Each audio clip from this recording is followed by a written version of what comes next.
Hello and welcome to our video. Today we're diving into one of Australia's most chilling true crime stories. This case gripped the nation and left a trail of unanswered questions and dark mysteries. Join us as we unravel the enigma behind the Ivan Milat, the notorious backpacker murderer, and discover the truth hidden in the shadows. If you enjoy our content, please like and subscribe, and hit the notification bell to stay updated on our latest videos. Let's dive into the dark legacy of Ivan Milat. Ivan Robert Marco Milat was born on December 27, 1944, in Guildford, a western suburb of Sydney, Australia. He was the fifth of 14 children in a large Croatian-Australian family. His parents, Stephen Milat and Margaret Puskar, were both immigrants. Stephen was a tough and often abusive man, while Margaret was known for her religious fervor and dedication to her children. The Milat household was chaotic, with the children frequently clashing with one another and their parents. Growing up in a poor and overcrowded household, Ivan experienced a childhood marked by violence and strict discipline. Stephen Milat ruled with an iron fist, often resorting to physical punishment to maintain control. The children were expected to work hard from a young age, contributing to the family's income through various odd jobs. Despite this harsh upbringing, the Milat family remained close-knit, with the siblings forming strong bonds with one another. From an early age, Ivan exhibited troubling behavior. He was known to be a bully at school, often getting into fights and showing little remorse for his actions. His fascination with weapons and hunting also began to surface during his teenage years. Ivan's brothers were involved in petty crimes, and he soon followed in their footsteps. By the time he was a teenager, Ivan had already had several run-ins with the law for theft and other minor offenses. Ivan's early criminal activities included breaking and entering, car theft, and armed robbery. He spent time in juvenile detention centers, but these stints did little to reform his behavior. Instead, they seemed to fuel his desire for control and violence. His interactions with the justice system only served to deepen his resentment and sense of invulnerability. In the late 1980s and early 1990s, Australia was gripped by a series of gruesome murders that would become known as the backpacker murders. 7 young backpackers, both Australian and international, disappeared while hitchhiking between Sydney and Melbourne. The bodies were discovered in the Belanglo State Forest, buried in shallow graves. The victims had been subjected to horrific torture, including gunshot wounds, stab wounds, and mutilation. Ivan Milat's descent into violence was methodical and chilling. He meticulously planned his attacks, selecting isolated locations and using his knowledge of the terrain to his advantage. His victims were often young travelers, vulnerable and trusting, making them easy targets for his sadistic impulses. His known victims, Deborah Everest and James Gibson. In 1989, Deborah Everest, 19 years old, and James Gibson, 19 years old, were the first to fall into Milat's deadly trap. The young couple was hitchhiking south from Sydney to Albury. They were last seen near Liverpool, but their journey was cut short in the Belanglo State Forest. Their bodies were discovered in 1993, showing signs of brutal torture.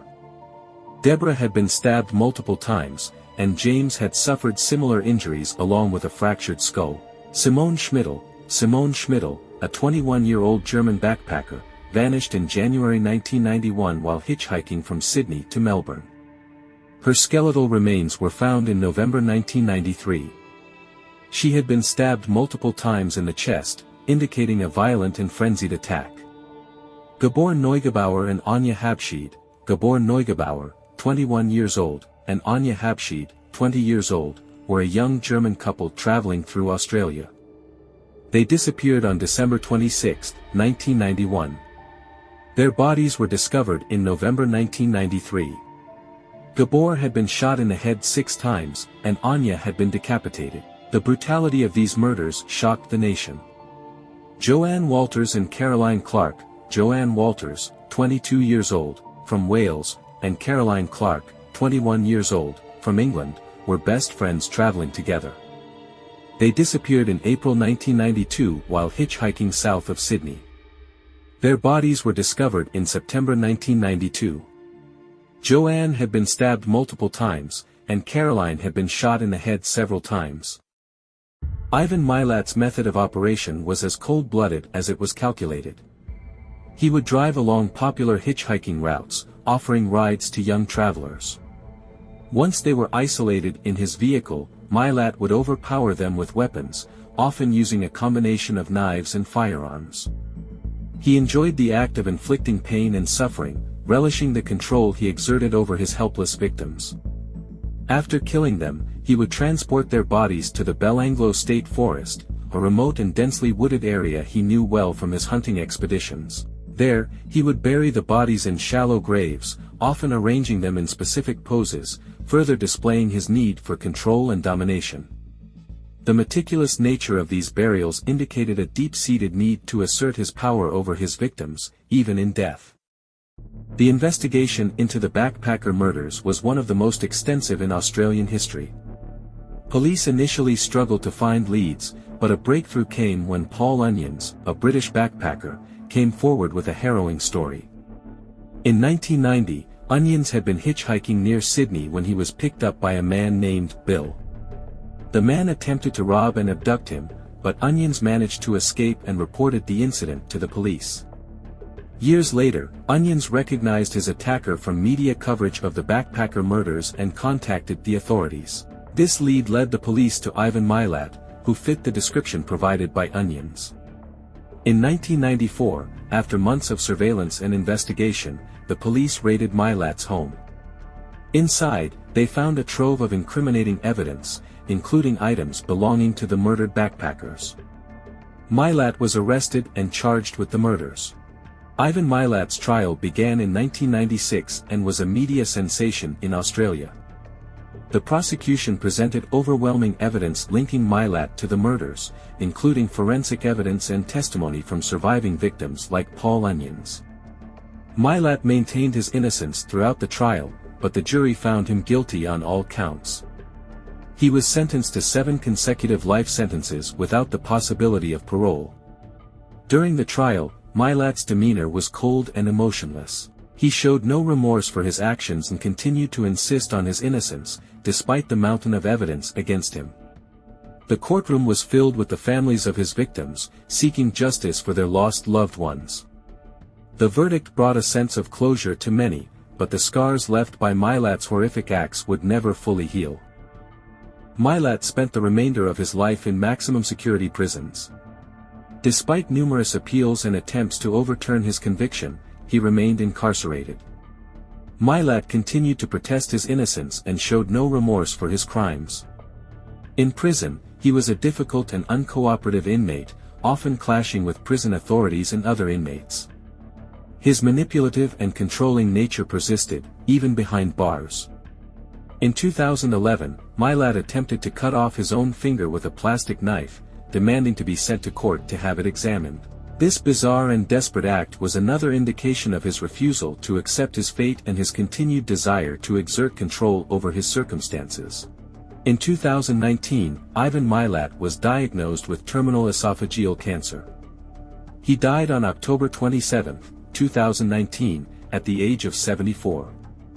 His death brought an end to one of Australia's most notorious criminals, but the memory of his heinous acts continues to haunt the nation. Milat's legacy is one of horror and tragedy. The backpacker murders had a profound impact on Australia's perception of safety, particularly for young travelers. The case also highlighted the importance of thorough police work and the resilience of survivors like Paul Onions. Ivan Milat remains one of Australia's most notorious serial killers, a symbol of the darkness that can lurk beneath a seemingly ordinary exterior.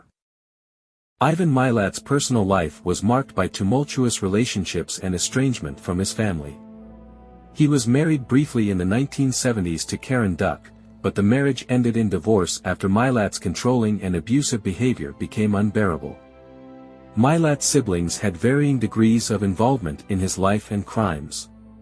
Some supported him during his trial, while others distanced themselves, unable to reconcile with the horrors he had committed. Despite the family's notoriety, the Milats remained a close-knit group, often rallying around their brother in the face of public condemnation. Ivan's younger brother, Richard, was particularly vocal in his support, insisting on Ivan's innocence despite overwhelming evidence to the contrary. This loyalty highlighted the complex dynamics within the Milat family, where blood ties often took precedence over moral considerations. Ivan Milat's story is a chilling reminder of the capacity for evil that can exist within individuals. His life, marked by violence and brutality, stands as a stark contrast to the innocence and hope of his victims. The backpacker murders not only scarred a nation but also served as a catalyst for changes in how crimes against travelers are investigated and prevented.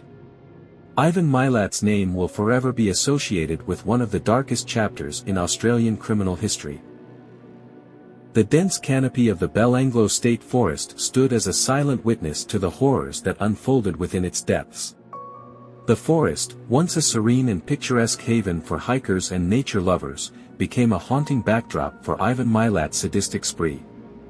Each twisted tree and shadowy glade seemed to whisper the untold terrors that had transpired under its. Thank you for joining us in uncovering the dark and chilling story of Ivan Milat, the notorious backpacker murderer. I hope you found this exploration both intriguing and insightful. If you did, please give this video a thumbs up and don't forget to subscribe for more deep dives into true crime stories. Make sure to hit the notification bell so you never miss an update. Until next time, stay safe and take care.